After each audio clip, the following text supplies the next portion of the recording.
Shankara. So with that, we come to the end of the individual speaker session. I now turn it over to Jose to take the proceedings further. Jose?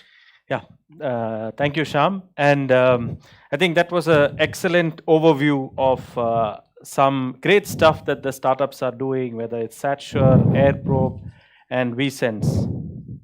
The other thing is, of course, while all of them came and gave this quick style of express talks, which we regularly use at our events, we want the maximum information conveyed to you, the audience, in a short time, and therefore helping you decide which connections you want to make or which company you want to reach out or in which context you can build a sustainable tomorrow using those companies. And now we will start the next panel. So as I ask the speakers to come and take their seat on the stage, I just want to make some quick announcements parallelly, and you can have the music till they take the stage. So after this panel, we will have a fireside chat with the head of DNA startups from Bosch, Hemant, who was also a speaker, and then Rajiv from Incubate Hub will be here. They run one of the largest platforms for collaboration and for acceleration with corporates and startups and academia. So we'll have a fireside chat and discussion. We call them influencers and enablers. And now we will go to this panel, and I think we wait for two more of the speakers. They are outside. Can you ask them to come? Maybe, yeah, from AirProbe and I think SatSure. Yeah, they're just outside. So thanks also, I want to make a special note of thanks to vSense and Shankara, because they have provided the Clear Health device also outside this hall. Like you might have realized, every day we have only one panel. We want to do this event also being safe and taking precautions. So thank you, Shankara. We have used your device, and everybody sanitizes every time they enter and they leave the room, and that way they are trying to keep the place safe. And we also, during the panel, have these glass partitions that keep also the people safe.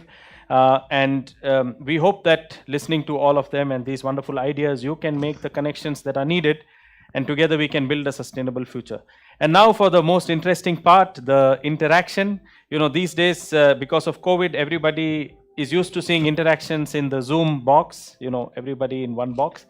Of course, here also there are some boxes, but at least you can see them smiling and the emotions as they ask each other question.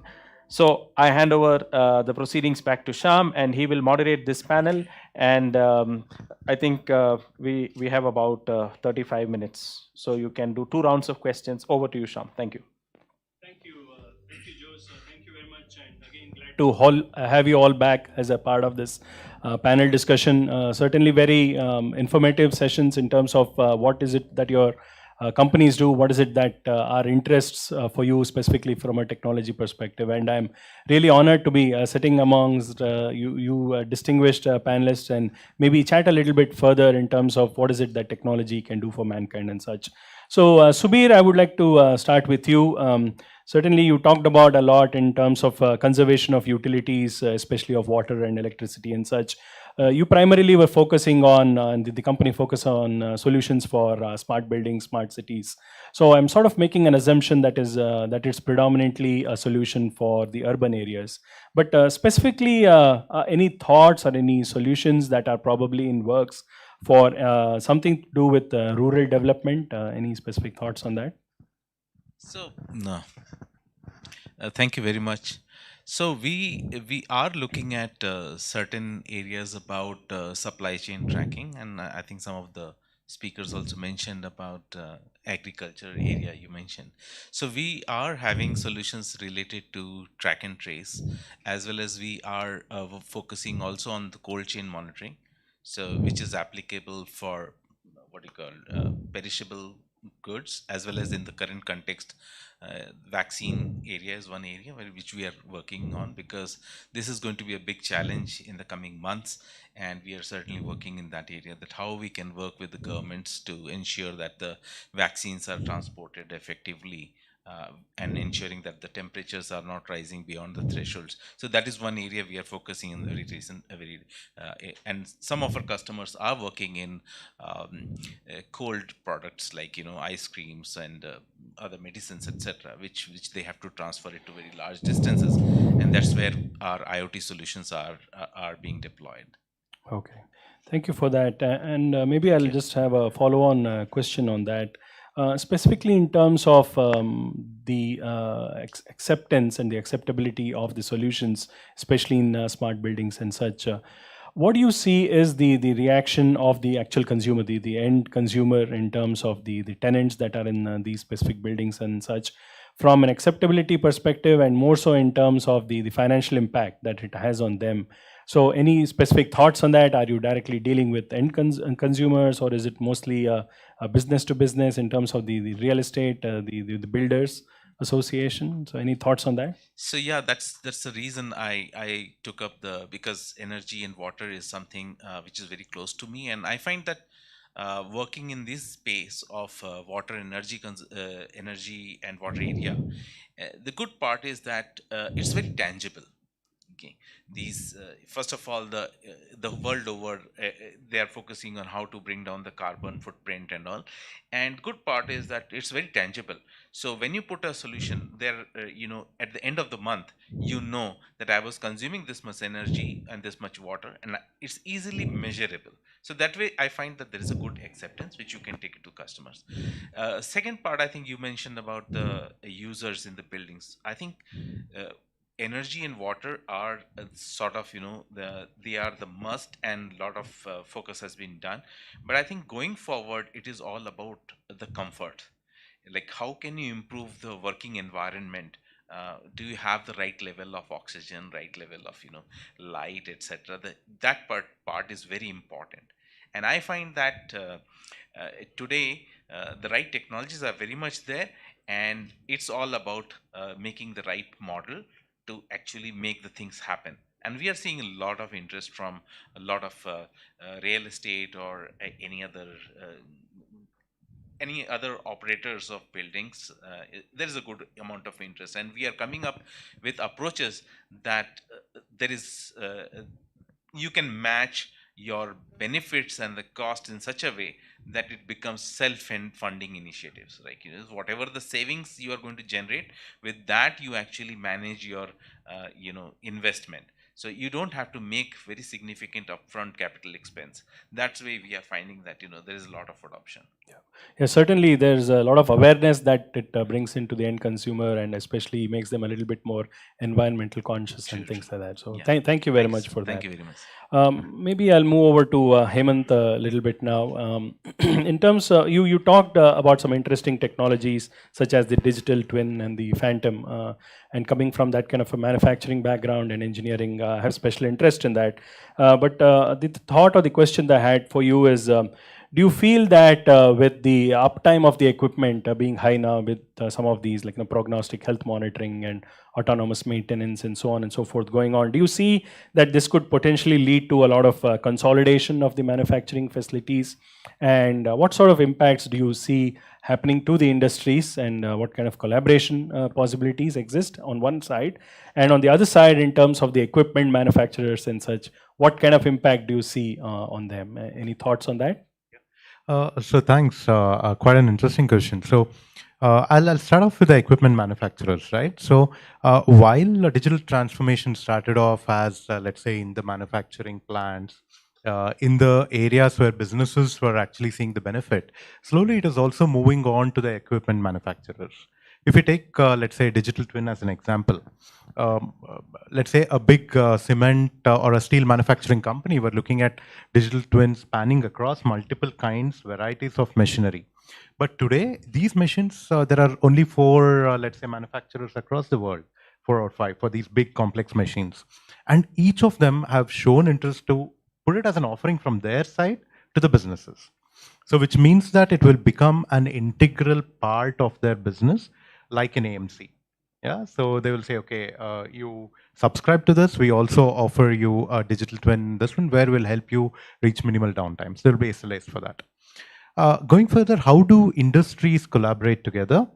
So a manufacturing industry, a software industry, a services industry, right? So today with digital transformation, we already see it coming together, where earlier we hadn't even seen a CIO or a let's say CDO in a manufacturing industry, but slowly we also see that even if it's a small team, these industries are actually setting up such functions, which in turn collaborate with other software and services industries to enable digitization.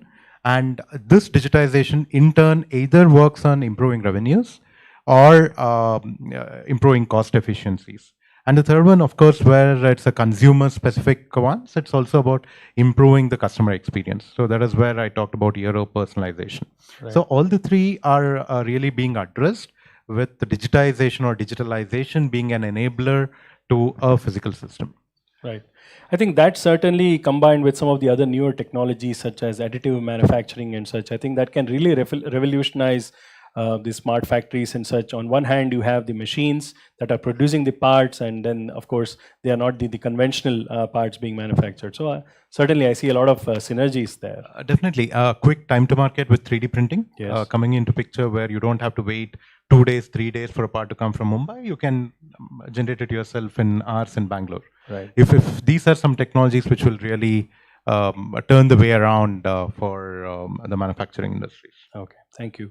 I wanted to touch upon one of the other aspects that you brought about in your presentation, Hemant. This is regarding the blockchain, and in terms of what it can do in terms of the digital signatures and things like that. And I'm not talking about the digital signatures for financial transactions, but the product signatures and such. So especially with this growing craze for organic products, especially on the agricultural side, what kind of developments or solutions or technologies or things happening that you see from a food chain perspective specific to organic products? So let's say we have a solution offering platform called True Food. So this has the capability to, right from where it has been grown, the region, it actually adds a tag to the product, and during the supply chain process, how it is transported, what temperature it is transported, where was the warehouse where it was stored, to which are the distributors through which it has gone to the consumer, and where it is landing.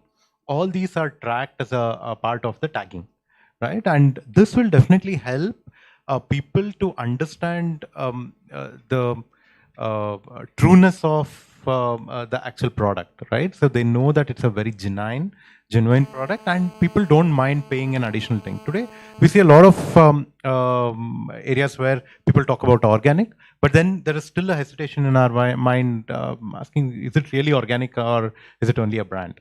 So with blockchain coming in, True Food coming in, definitely this would be a reality. Yeah. Thank you for that, because certainly when I walk into any department store and I buy products that are organic in nature, I always have this doubt in mind. But I'm glad to note that there are technologies coming forth which can possibly take that doubt away from our minds. So thank you very much, Thanks, Shyam. Hemant, for that. I will move over to Pradeep now a little bit in terms of what is it that we can do. Specifically, the need of the hour is from an agricultural perspective. It's probably targeted irrigation and pesticide application and such. So, in terms of its proliferation of these technologies, especially in rural India, what do you think are some of the challenges and also some of the potential solutions that can be applied in proliferating this further, especially in rural India? That's a great question. Actually, a lot of large tech companies are also working in this domain. We are not large, but yeah, we are one of the startups who are working in this domain. Now, I don't think satellites alone are the right kind of tool to advise on irrigation to farmers. They will provide proxies. These are models which have certain errors, and the errors are not consistent, which means that you have to go with a combination of devices in field, IoT and satellites. The essence is what is the value proposition for the farmer today? If you look at if you ask a farmer, would you save water? He'll be like, why? water is free. So there has to be certain financial incentives for that. It needs a concerted policy push. It needs product design like green financing options on water. Then only you can actually get farmers to adopt that, because today, while there are a lot of IoT based irrigation equipment, most of the farmers can't buy that, unfortunately. But without IoT, there is no such scalability. So you need satellite and IoTs working together with a ecosystem which incentivizes the saving of water. I'm just getting this water part here, which would work. So it's a business model plus a tech challenge. Now, coming to pest disease. Again, it's a combination of two things, combination of a satellite and a drone. So you can't have one kind of tech sensor solving the big problems like this. And there are so many now use cases being deployed. We ourselves are doing this in government, like in Telangana, with government of Telangana. And it's a matter of one, not doing diagnostics, being predictive.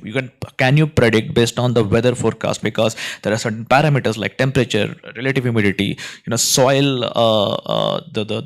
value, pH values, and nutrients, which together in combination contribute to a particular incidence of pest or disease. If you are bringing that predictability and then advising the farmers to apply the pesticides, do the path planning with drones, with inventory of drones being made available by governments, just like they make tractors available today through custom hiring centers. Yes, this is not I would say a far future. This is a future that is being piloted right now and probably will be the present in the next couple of years only. Okay. A lot of your technologies depend on drones. And obviously, there are some regulations and things that being put forth by the DGCA, specifically with drone operations and such. Do you see any specific roadblocks in that area, or have you made any progress, or are there any other discussions that you see, specifically drone operations? Yeah, so last year in December, the first UAV policy was released by DGCA, and to be honest, in the agriculture context, for us, drone is like the second layer in the systems. The first layer is satellite, and the main issue still that drone operators are grappling with is beyond line of sight operations. In agriculture, that is not much of a problem, to be honest. It's more of an issue in urban areas. So all the Amazons of the world who are trying to do drone delivery will continue, pushing there. In the agriculture context, I think it's fine as long as your drone is registered, you have a pilot with a license, your insurance is there, and you have a permit. The issue was getting the permits fast. I think that's resolved at the moment, and we see a very good usage of drones in tandem with satellites for precision farming applications in India, especially the ones where you have large swaths of contract farming, cash crops like cotton, soybean, which are also very susceptible to pest attacks, and for spraying purposes, etc. It's great. You don't need to expose humans to chemicals like that. Right. So thank you very much for that. And of course, coming from Moog, our company also has dribbled a little bit in this area, especially in terms of the almond growers in California in the US, millions of acres of land being irrigated and the trees being pruned and pesticide application and such, with a lot of very similar technologies, but mostly ground-based technologies in terms of farm equipment going around and pruning trees. And so it's good to know that there are a lot of solutions. And more importantly, I think it's maybe a matter of time for the Indian farmer to accept these technologies, and possibly the government providing certain funding which can bring these technologies to the doorstep of the farmer. So thank you very much for that, Pradeep. I'll move over to Aditya. You specifically spoke about solar plants, and one thing that came to my mind is in terms of solar plants being extremely real estate intensive. They are mostly a single layer, and they occupy a vast expanse of land. Any specific thoughts that you are developing on how you could possibly reduce maybe the real estate footprint while possibly increasing the yield? Have you given that any thought? Are you working with any specific solutions for that? Absolutely. Thank you so much for the question. So we at AirProbe directly are not working on it per se because we are a small startup again, very focused on what we are trying to do. But having said that, we are really deep into the field, right? So we keep interacting with people because we want to develop technologies which could scale as these designs and different PV plants come up, right? So the first trend which is actually taking up really well right now is something called as photovoltaics, right? Basically solar plants in lakes, on dams, probably even in seas and oceans which are coming up, right? So especially the Southeast Asian countries, Singapore, etc. I think even in Europe, some of these countries, because the land availability is so reserved, it becomes a big issue, and we see a huge rise in photovoltaics. The second part which we again see is integrated use, right? So again, it's termed as agrovoltaics right now. So one is how can we utilize the land or where the current PV plants are built in generating something more, right? We see a lot of these developers actually growing agricultural produce below the solar arrays. So now it's not just about generating electricity, it's about generating food locally over there, which is happening. And they also have certain advantages because you are under shade, so that particular plants which can use out of it, the evaporation is much more lesser. So we see innovations where vertically you hang something through these mounting structures, right? Because there's strong steel which could actually take that load, right? Or grow below the panels, which is a very interesting use case.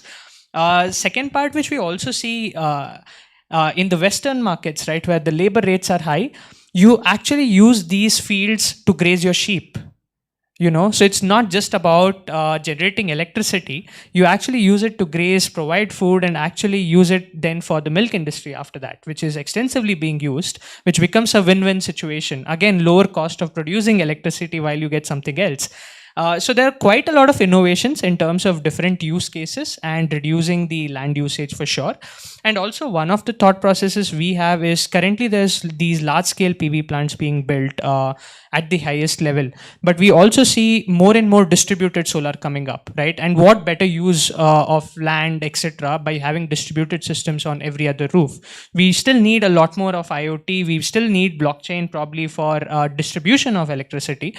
But as these technologies are developing, I think the future will be a lot of distributed solar as well, not just the centralized solar, which take up a lot of land, right? Yeah. Okay.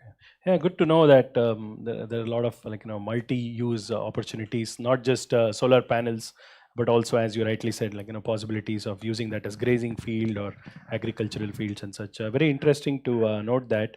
I also have a follow-on question for you, Aditya, in terms of have you considered possibly extending this technology to other applications? It could again be renewable energy sources. Of course, you're doing something for solar panels, something similar to that. Could you be doing something on windmills and such? So that's one part of the question. The other part of the question is, are you even considering possibly multi-purposing the drones? So right now, I think you're utilizing the drones only to collect the data and such. But there are applications in the world where the actual pruning of the trees or the actual minor repairs and things actually being done autonomously by these drones and such. Any specific thoughts on that? Absolutely. So answering the first part of question, yes, at AirProbe, our broader vision was always about using computer vision and drones for climate resilience. So we felt that solar was a very good use case because we could see immediate ROI, a product market fit, and the scale of solar increasing, which is why we developed different applications across the life cycle. It's not just the operations of these plants, during design, right, during construction, and then actually operating, and in fact end of life, where someone else would come in and acquire these assets. How do you really know if they're performing well? How do you really know if they could give you the returns, right? We are actually collecting data to do that. That is specific to solar. And when we look at climate resilience, I think agriculture really becomes a very interesting area for me personally and at our company as well. We've been looking at it really keenly. And the problem which we're trying to solve at this point is to find a better product market fit. And I think, as Pradeep mentioned, it is going to be an integrated use of different technologies. It cannot be just drones, it cannot be just satellites, probably. Or over the years, as sensors get better, maybe more and more things could be done using satellite data alone. But we still see a use case for drones over there, right? Which we think is really going to be huge in the agricultural area. Going to energy, coming back to energy, yes, we have done a few wind turbine inspections as well. There are quite a lot of companies trying to do it completely automated, which is something which we are keenly looking at. There's also a lot in terms of energy infrastructure, be it transmission lines, these distribution lines, etc. There's again a lot of use. So according to what we see in drones, energy market seems to be the most interesting because there's so many use cases with the same set of customers. But when we look at it from a very large scale implementation and the impact which we can bring, agriculture does become the most interesting fact as well, for me personally and for the company. And apart from data collection, right, which is the second part of question, what could these drones do? Some of the things which we have explored or which we have seen has been cleaning these panels in certain areas. So, what happens, there's certain low-lying solar plants in low-lying areas. And what happens is it gets filled with water. So you basically have these panels at a very high height.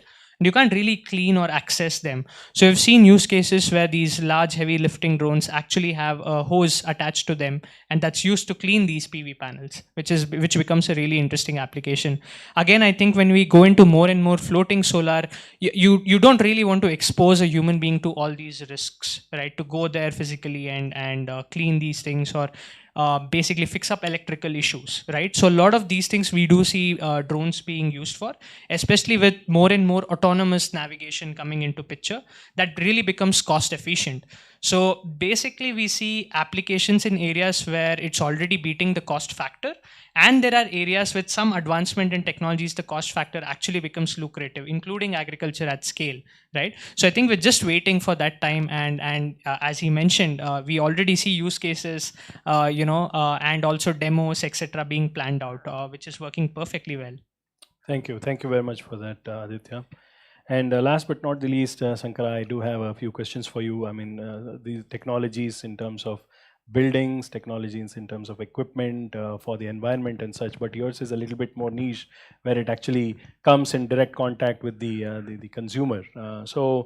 Maybe a little light bulb, or maybe a cautionary signal that went up in my mind is, the technology feels a little bit like Big Boss. Maybe the customers are being felt that they're being watched and such. So my specific question to you is, do you foresee any challenges with privacy issues while implementing such solutions? Have you given it some thought? Have you run into any potential roadblocks? Have you come up with some solutions? Any specific thoughts on that? Not to put you on the spot, but that's something that came to my mind.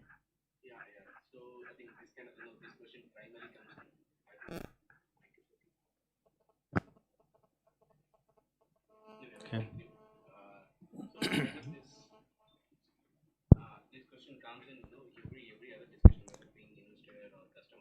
Just a minute. I think there's some issue with the mic, so it has to be switched on.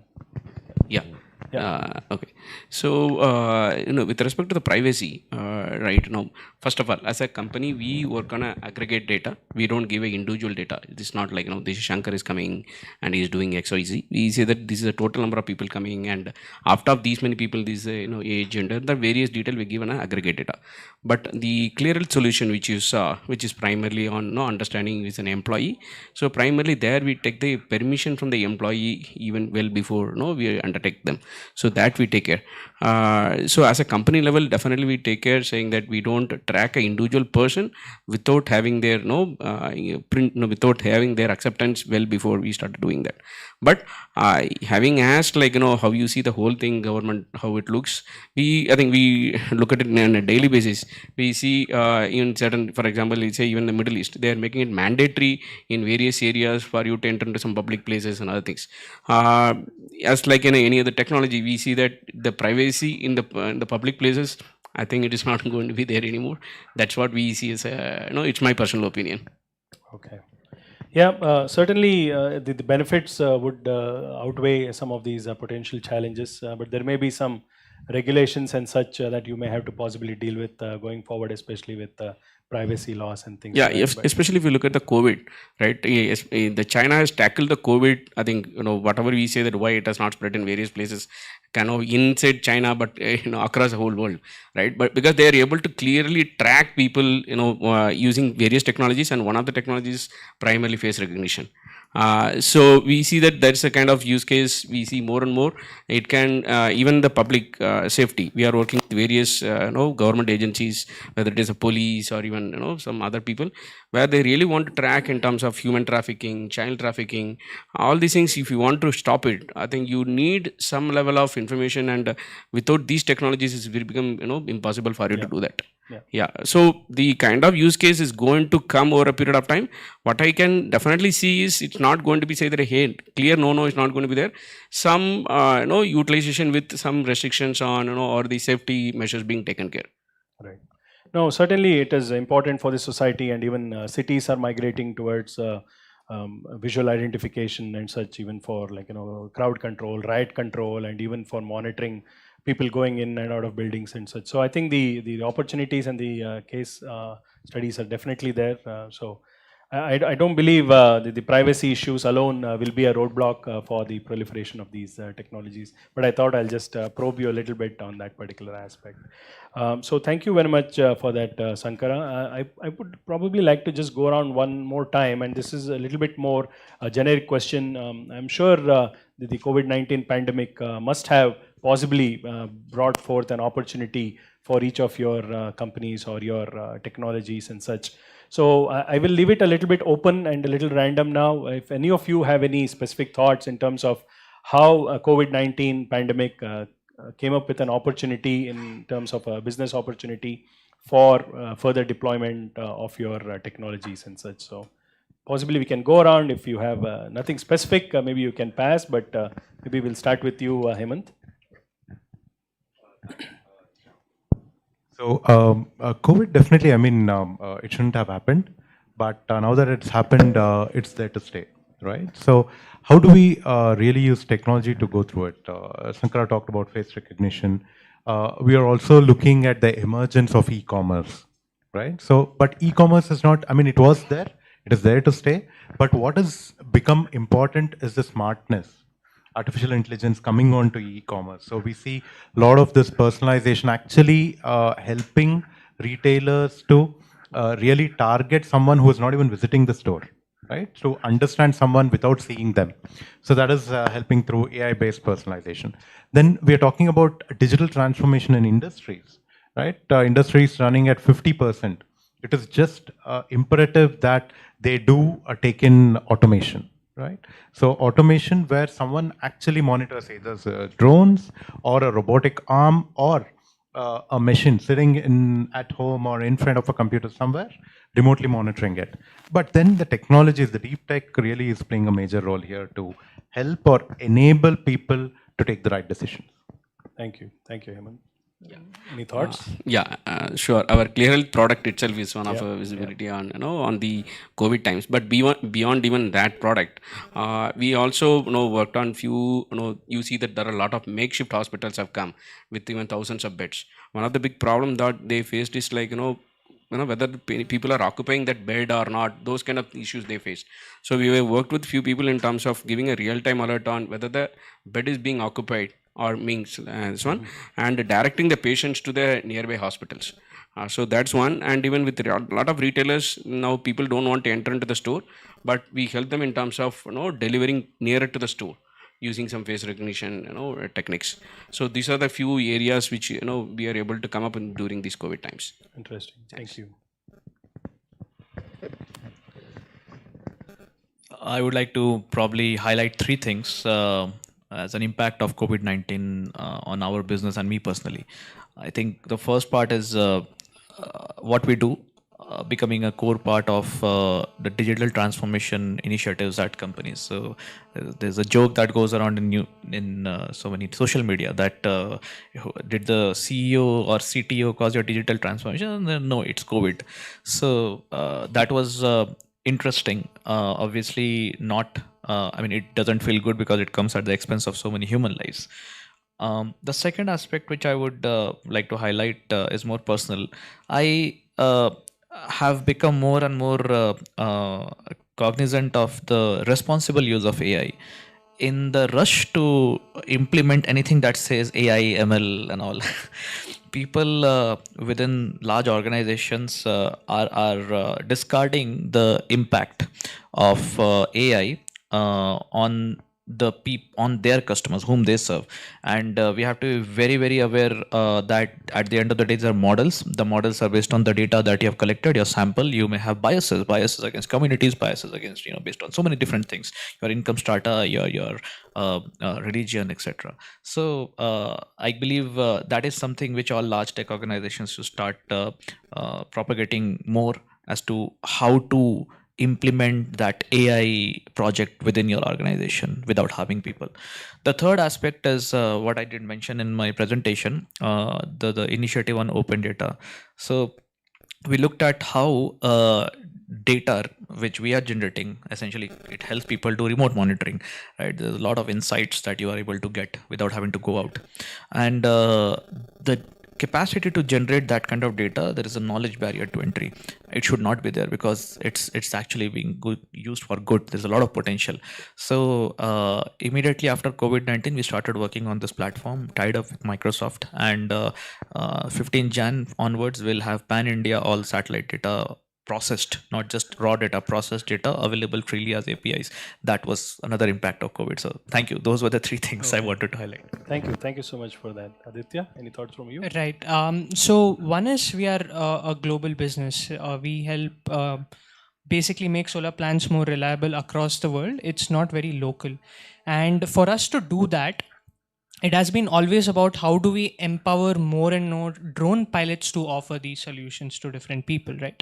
So essentially what we have is a decentralized network of pilots, drone pilots, as it's picking up everywhere, who then locally offer these, solutions, right? And we enable them is the whole goal. So because of COVID, there were a lot of travel restrictions. There was unavailability of skilled labor on these sites, and also for safety purposes, they did not really want to have too many people doing a lot of these manual jobs. So what it did enable is, it definitely sped up implementation of digital technologies, robotics, etc. in these plants. And because of our intrinsic nature of business, where we look at decentralized people in those particular locations to offer these businesses, that actually enabled us to offer our solutions even during the pandemic, because it sort of comes under essential service due to electricity generation. Although not at all phases, but during some phases, I would say. And we're still able to offer the services when this happened, right? And also there were a lot of organizations, the larger companies which build a lot of these plants, they have a lot of health and safety strict requirements which comes in, right? And again, that enabled them to actually look into robotics and actually think about what could happen in the next 5 years, and how can we build a roadmap to enable them to come in right now or test them right now, which was not their first priority, right, all the time. So I think, yeah, that way it has definitely helped us in terms of improving our business and looking at it being more of an enabling platform than us looking at the entire value chain everywhere, right? So yeah, that has been the impact on us. Excellent. Thank you. Any final thoughts from you? Thanks. So it was really nice listening to the various points, and I was trying to figure it out which all areas in my area of work. So I feel that if we look at it, things have changed across nearly every sector. Right? Some are very evident immediately, and some will have very far-reaching impact. Be it healthcare, be it education, you just name it. Right? From in my area of work, one aspect what we are looking at is going remote in every which way. So we are seeing setting up of, the client asks are about setting up of remote centers, be it buildings, be it mines, be it manufacturing plants. So a lot of work. And apart from that, a lot of pointed solutions requirements have come up. For example, the moment social distancing requirement was there. So we have a solution which is radar based, which actually just measures the distance between people, and it knows the gender and likely age, which we had a solution for retail stores, because in US you pointed out that facial recognition privacy aspect. So in radar based solutions you don't take images, so it is a little bit much more acceptable from that perspective. then there is in healthcare, we are having a lot of requirements coming up related to virtual clinical trials. So earlier clinical trials required patients to go physically to a doctor or having those interactions. Those are all becoming mobile based and remote input. That is. Thirdly, third area we are seeing a lot of work is about augmented reality. So be it manufacturing, where technicians have to go, there is a you can send a lesser trained person, and he talks to a central center where you have an expert, and you communicate very effectively. And that is one application. Then training, and then in US there a lot of requirements have come up when they repurpose a factory. They were producing A, now they want to produce B. So how do you train people in a very short period of time? So you have got those augmented reality based instruction sets, so that employees can just start doing. They were making cars, the very next day they can make ventilators at very minimal training. So earlier all training used to happen in classrooms, etc. All now moving like over augmented reality, HoloLens and all. So I mean, such a profound question. We are not uncovered. So today, on a personal note, I'll share. My daughter studies in a school here. She has an economics teacher in Calcutta. She may have a physics teacher in Delhi. I was just thinking that the very school, the very school is undergo very significant change, because it will be like, is it going to be like a la carte, that I want to go and study from a history teacher in Lucknow, I want to have a music teacher in Jamshedpur, and so I can pick and choose which subject I want to learn from somewhere and appear in an exam in Bangalore. So I mean, it's so much things happening. Possibly we have not unraveled yet, that once this whole thing settles down, how what will be the end state, or where we land up. Of course, from an organization perspective, now we are doing a lot of work around how to help organizations do the vaccination challenge. It's a nightmare.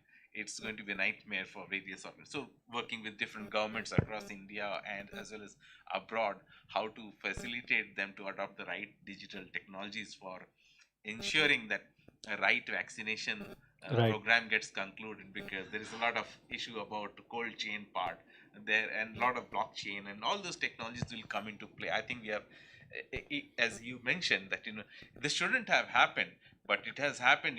There is going to be vast change, and hope that it's for better. That you Right. So certainly disasters bring opportunities, and I think it's human nature to only capitalize on that, not from any negative perspective, but more to see what can be done better for the mankind. And I'm also very much convinced that innovation is primarily driven by passion. So thank you very much to each one of you for being passionate followers of technology, for bringing in new technologies.